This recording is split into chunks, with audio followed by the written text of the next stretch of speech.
اللهم صل على سيدنا محمد يا رب صل وسلم دائما ابدا على حبيبي. بہت کچھ بکواس کی جا رہی ہے. اور جب میں نے تمہیں اتنا کھلایا پلایا ہے تو 5 ٹائم میرے گھر پہ حاضری دو, نماز پڑھو. تو ان باتوں سے کیا ہوتی ہے؟ بولو نا یار. ٹینشن, اس ٹینشن کی وجہ سے انگور زیادہ کھائے نہیں جاتے, لہذا کھانے کو فوکس کرو. لبرل لوگوں کا یہی ہے کہ مذہب وذہب یہ نجی چیزیں ہیں, اپنے گھریلو رکھو بھائی, کیا حقوق مقوق ٹوپی ڈرامہ لگایا ہوا ہے مولویوں نے. ہر کبھی عید کا چاند, کبھی جناب بقرعید, اور کبھی قربانی, اور کبھی جناب وہ فضائل سنائے ہوئے ہوتے ہیں ان لوگوں نے. ابا کو دیکھ لو, ایک حج کا ثواب ملے گا. ابا کی پیشانی کو دیکھنے سے کیا ملتا ہے؟ گورا تو دیکھتا ہی نہیں, وہ کہتا ہے اٹھا کے اولڈ ہاؤم میں جمع کراؤ. کل کوئی صاحب بتا رہے تھے گورے جو ہیں نا کرسمس پہ اپنے پیرنٹس کو گفٹ دیتے ہیں. وہ یورپ میں رہے ہوں گے بہت. گورے کرسمس پہ اپنے پیرنٹس کو کیا دیتے ہیں؟ گفٹ. ہر گورا دیتا ہے. اور 6 مہینے سے ڈھنڈورا پیٹنا شروع کر دیتا ہے کہ میں کیا دوں گا؟ گفٹ دوں گا. 6 مہینے سے بتانا. اور گفٹ میں کیا؟ چاکلیٹ کا ایک ڈبہ, ایک اماں کے لیے اور ایک بولو ابا کے لیے. یہ بہت اچھے قسم کے گورے جو ہیں نا, جنہوں نے کریم لگا کے گورے نہ ہوئے ہوں, واقعی گورے ہوں وہ, یہ ان کی حالت. یار کیا ایک چاکلیٹ کا ڈبہ پکڑا کے, وہ بھی کرسمس پہ. اور ہمارے یہاں, میں جب وہ مجھے واقعہ سنا رہے تھے میں نے کہا ہمارے یہاں ایسا نہیں ہوتا. ہمارے یہاں عید پہ والدین ہمیں عیدی دیتے ہیں. سمجھ میں نہیں آ رہی بات؟ والدین کیا دیتے ہیں ہمیں؟ ہم تو بڑوں سے لیتے ہیں, کیونکہ ہمیں پتہ ہے ساری زندگی ہم نے ہی خدمت کرنی ہے ان کی, پورے سال ہم نے ہی کھلانا ہے. تو ابا آج آپ عیدی نکالو, ٹھیک ہے نا, آج تو بڑا دن ہے, آج آپ ثابت کرو کہ ابا آپ ہو.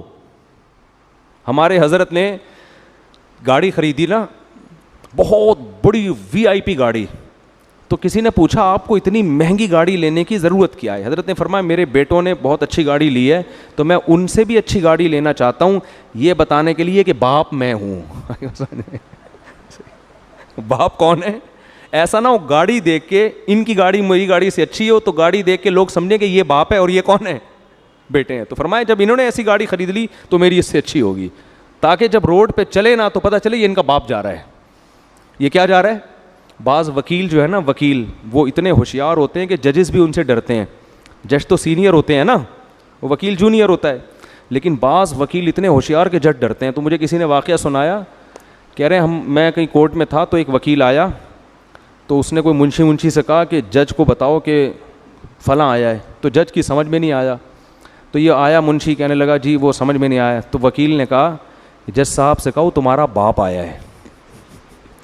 صحیح ہے, جج صاحب سے کہو تمہارا باپ آیا. جب یہ کہا نا تمہارا باپ آئے, وہ سمجھ گیا کون آیا. یہ وہی وکیل ہوگا جو اپنے آپ کو میرا کیا سمجھتا ہے؟ باپ سمجھتا ہے. تو ہمارے حضرت نے گاڑی لی, اتنی مہنگی گاڑی, وہ کویت کے شہزادے سے خریدی تھی.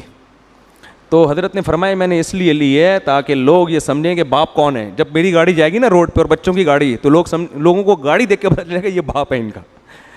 تو بھائی عزت تو ہمارے معاشرے میں والدین کی ہے. وہ کیا چاکلیٹیں کرسمس پہ پکڑا دیں, پوری ذمہ داری والدین کی اولادی کے ذمے ہے. کھلانا بھی ہے, پلانا بھی ہے, سب کچھ, ساری رسپانسبلٹی یہ گورنمنٹ کی نہیں ہے, یہ اولاد کی ہے. یہ خیر, اب جب لبرل لوگوں کو یہ بتاؤ کہ باپ کی پیشانی کی طرف دیکھنے سے حج کا ثواب ملتا ہے, اماں کے پاؤں میں جنت ہے, ان کو یہ سب باتیں کیا لگتی ہیں؟ وہ کہتے ہیں چھوڑو, ترقی کرو, ایک دن رکھ لو اس میں مدر ڈے اور ایک دن رکھ لو اس میں فادر ڈے, بس اتنا کافی ہے. بیوی کو سمجھایا جا رہا ہے کہ شوہر کا احترام کرو, اس کی اجازت کے بغیر گھر سے باہر نہیں نکلو, یہ جو ہے نا اس کو راضی کرو گی تو جنت ملے گی.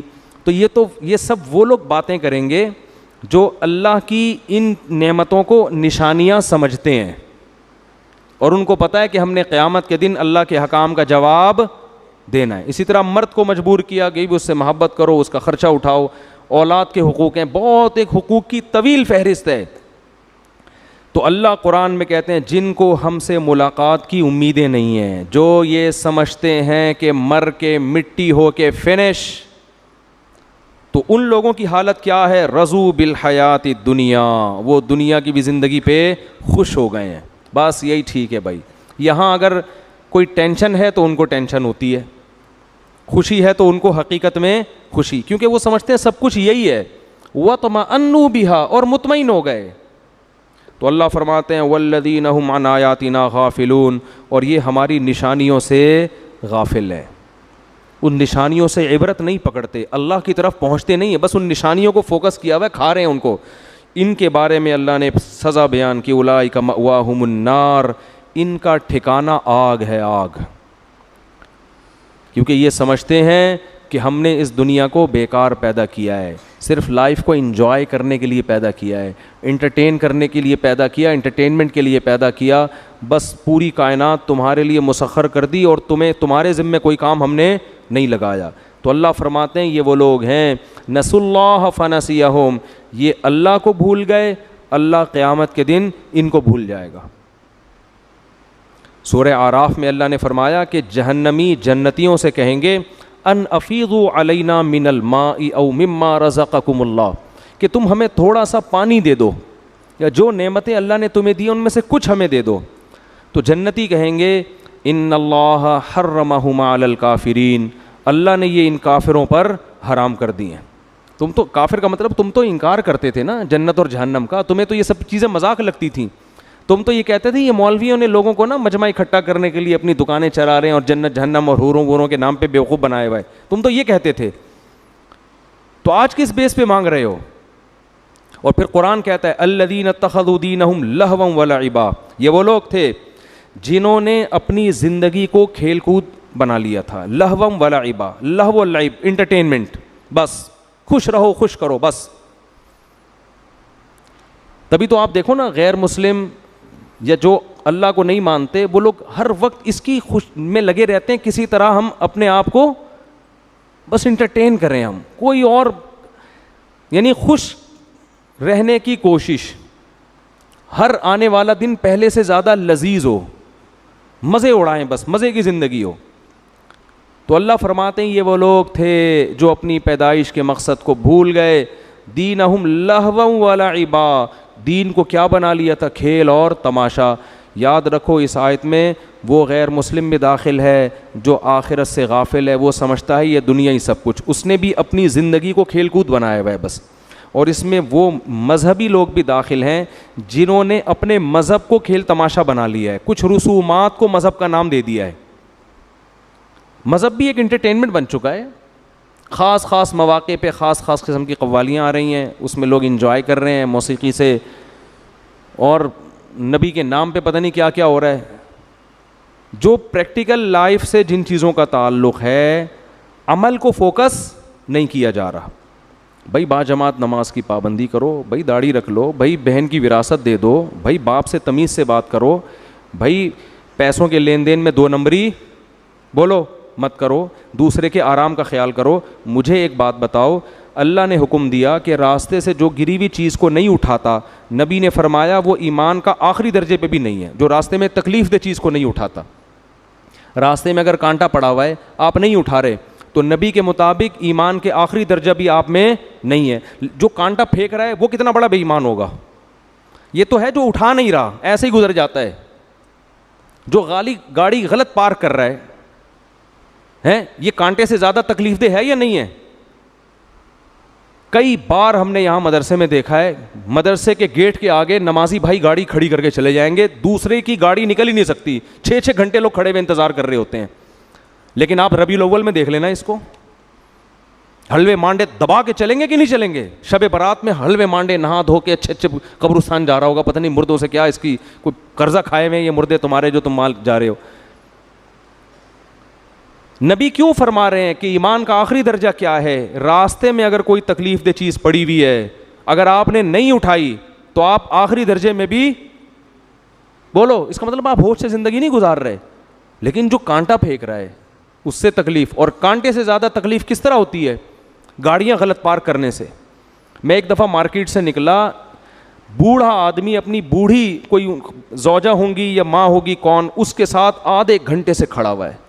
اس کی گاڑی کے بالکل سامنے بندہ گاڑی لگا کے چلا گیا، نہ ادھر نکال سکتے ہیں نہ ادھر، اور دھوپ میں وہ مارا پھر رہا ہے کہ پتہ نہیں یار یہ کون بندہ ہے جو گاڑی کھڑی کر کے گیا ہے. یہ بہت ہو رہا ہے ہمارے یہاں. لیکن آپ اس کو دیکھ لینا، کبھی ربیع الاول میں دیکھنا، رمضان میں دیکھنا، افطار پارٹیاں دبا کے ہیں بھائی، افطار کے ڈبے بانٹ رہا ہوگا. ٹھیک ہے نا؟ ڈبے بانٹ رہا ہوگا لوگوں میں افطار کے. رسومات ہیں, عمل نہیں ہے, رسومات ہیں. صبح یہ وظیفہ پڑھ لو, شام کو یہ وظیفہ پڑھ لو, یہ والا پڑھنے سے یہ ہو جائے گا, یہ والا پڑھنے سے یہ ہو جائے گا, اتنی دفعہ یوں پڑھو, اول آخر 3 دفعہ. 27ویں رات کو تو ہول سیل کے حساب سے بخششیں ہو رہی ہیں. نبی نے بتایا کہ بخششیں ہوتی ہیں, لیکن توبہ کرنے والوں کی. تو بھائی تم قرآن کہہ رہا ہے جس نے ایک بال زمین, حدیث کہہ رہی ہے جس نے ایک بال زمین پہ قبضہ کیا نا, 7 زمینوں کا طوق اس کے گلے میں ہوگا. پورے جائیدادیں ہڑپ کر کے بیٹھیں کہ نہیں بیٹھے. تو یہ وہ لوگ ہیں جنہوں نے اپنے دین کو کیا بنا لیا؟ بولو, کھیل تماشا. نہ بہن کی وراثت, نہ بیوی کا مہر. مالی معاملات میں تو نمازی بھائیوں کی حالت کو آپ دیکھ لو, چندوں کے معاملات میں, مالی معاملات میں, اور کوئی خرید و فروخت کا معاہدہ کر کے دیکھ لو, کرایہ گھر دے کے دیکھ لو. آپ مالک مکان ہو, کرایہ دار کو گھر پکڑاؤ, ایسی واٹ لگا کے جائے گا نا آپ کے گھر کی, جاتے ہوئے سارے نل کے بھی نکال کے لے جائے گا, اس کا بس نہیں چلے گا, واٹ لگا دیتا ہے. امانت کے طور پر کوئی چیز استعمال بولو ہوتی نہیں ہے. آپ کسی کو بائک دے کے دیکھیں, آپ 6 مہینے اپنی موٹر سائیکل چلائیں, ایک کام بھی اس میں نہیں نکلے گا. ایک دفعہ اپنے کسی دوست کو پکڑا دیں آپ یہ بائک, اس کے بعد میں نے بہت تجربے کیے, میرے دوست بہت اچھے ہیں بھائی, کسی کو تکلیف ہو تو معذرت, لیکن جب بھی وہ بائک لے کر آئے گا نا, جب میں بیٹھوں گا تو کہیں نہ کہیں سے بجنے کی آواز آ رہی ہوگی. پتہ نہیں کون سے پارٹس اس نے کدھر سے جا کے بجایا ہے, کیا کیا ہے یار, کیونکہ دوسرے کی چیز ہے نا, پھوڑ رہے ہوتے ہیں اس کو. دل بے رحم ہوتا ہے نا, پھوڑ رہے ہوتے ہیں. گاڑیوں کا بھی یہی ہے, آپ کسی کو پکڑا دو نا, پھر دیکھو. تو ہر چیز میں امانتوں میں خیانتیں. ان اللہ یامرکم ان تؤدوا الامانات الی اہلہا, اللہ کہتے ہیں خیانت مت کرو امانت. آپ ٹیچر ہو اسکول کے, آپ کے ذمے ٹیچنگ ہے, آپ تنخواہ لے رہے ہو, آپ ایمانداری سے پڑھانا آپ پر لازم ہے, ورنہ آپ کی تنخواہ حلال بولو نہیں ہوگی. لیکن نہیں پڑھا رہا ایمانداری سے, وہ تنخواہ لے کے عمرہ کرنے جا رہا ہے. ابے تیرے اوپر عمرہ واجب نہیں تھا, اللہ کے بندے, عمرہ ساری زندگی بھی نہ کرتا کوئی گناہ نہیں, کرنا چاہیے. اللہ کے گھر کی زیارت بڑی عبادت ہے, پہلے یہ تو کرو. بہت مشکل ہے, جیسے چل رہے ہیں نا ویسے ہی ویسے ہی چلتے رہیں. تو رسومات ہیں, لائٹیں بند کر کے رو رو کے دعائیں ہوتی ہیں, ہونی چاہیے, رو رو کے تھوڑا بہت رو لیتے ہیں اس بہانے, لیکن گناہ چھوڑنے کا پروگرام نہیں ہوتا. بانسو بہا بہا کے رو کے بے ہوش ہو جائے گا, کلا بازیاں کھائے گا, صبح فلم دیکھنے کا اس کا پروگرام ہوگا. 27ویں رات کو نا بتیاں بجھا کے رو رہے ہوتے ہیں, عید کے دن فلم دیکھنے کا پہلے سے پروگرام لڑکوں نے بنایا ہوا ہوتا ہے. سمجھ میں آ رہی ہے بات؟ سیٹنگیں چل رہی ہوتی ہیں میں یہ نہیں کہہ رہا کہ لائٹیں بجھا کے روئیں نہیں, ایک کام اچھا ہو رہا ہے وہ تو کریں, شاید اسی رونے سے رونا کچھ دل نرم ہو جائے, لیکن جو اصل کام ہے عمل کو تو فوکس کرو بھائی. عمل کیا چل رہا ہے مارکیٹ میں؟ زیرو. تو بس یہی حساب ہے. تو اللہ نے فرمایا یہ وہ لوگ ہیں جنہوں نے اپنے دین کو کھیل اور تماشا. چند رسومات ہیں, محرم میں کربلا چلے گا, ربیع الاول میں ٹاپک چلے گا, وہ چلو سیرت کا ٹاپک تو اچھا ٹاپک ہے, لیکن سیرت کے ساتھ بھی بہت ساری چیزیں چل رہی ہیں, ناچ گانے بھی ہو رہے ہیں, ڈانس بھی ہو رہے ہیں, اور طواف بھی ہو رہے ہیں, پتہ نہیں کیا بنا دیا. اور ہر موسم, رجب میں کنڈے چلیں گے, اور پھر ربیع الاول میں حلوے مانڈے چلیں گے, پھر ابا کا انتقال ہو گیا تو دیگیں چلیں گی تیسرے دن. کیا کر رہے ہو یار اللہ کے بندو؟ کون سے صحابی نے دیگ پکائی؟ حضرت ابو بکر کا انتقال ہوا, حضرت عمر نے کتنی دیگیں لوگوں کو کھلائی ہیں پکا کے, کوئی تمبو ومبو لگایا حضرت عمر نے کہ آج برسی ہے تو آج تیزا ہے تو آج 40واں ہے تو آج یہ ہوا ہے؟ تو کچھ بھی نہیں بھائی, انتقال ہوا, اللہ مغفرت فرمائے. اب ہم نے, اللہ کہتے ہیں جیسے کوئی مرتا ہے نا, اللہ کہتے ہیں تل کا امتن خلط قد خلط, یہ چلے گئے, جو انہوں نے کیا تم سے نہیں سوال ہوگا ٹھیک ہے نا, تم سے وہ ہوگا جو تم کر رہے ہو, اب تمہارا نمبر ہے, اگلی لائن میں تم اپنے آپ کو فوکس کرو.